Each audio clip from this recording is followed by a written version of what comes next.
We are beginning tonight with the story of a 5-year-old girl who was trapped for several minutes, buried in sand, unable to breathe and left unconscious until an 11-year-old boy saved the day.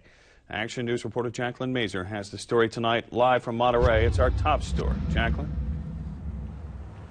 Dan, 11-year-old Connor Fitzgerald describes the scene as a terrifying one, and today he relives that moment with our cameras, showing us how and where he saved 5-year-old Alyssa's life.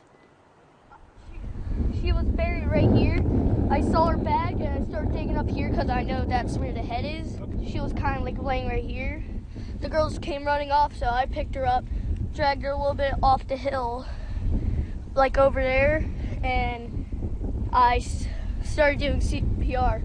11-year-old Connor Fitzgerald tells us Alyssa's body was limp and lifeless. He says her eyes were covered with sand and there was sand in her mouth too. She's lucky to be alive. So tell me, how are you feeling today? Good. Good? You've been through quite an ordeal. And I got bit by something. The incident happened at Marina Dunes when Connor, Alyssa, and several other children were playing in the sand, digging sand caves. They dug it out pretty big, so she fit in there, and then it went down. The cave collapsed, completely burying Alyssa for several minutes, leaving her unconscious and unable to breathe. That's when Connor leapt into action, his father proud to know his son reacted appropriately. I'm glad he was able to sit back and go, okay, wait a minute, something's going on. There's not a parent here. I know they're at least a quarter of a mile away. I need to do something. Connor's father ran to help, and Alyssa's father called 911. The paramedics arrived on scene several minutes later, and it's those several minutes that made the difference between life and death for Alyssa, who now has Connor to thank for saving her life.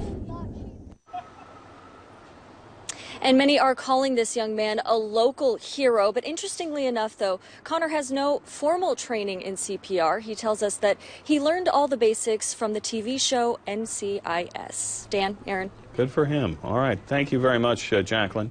The Marina mayor, Bruce Delgado, heard about Connor's heroism, and they are now planning to honor Connor at the city's next council meeting on August 7th.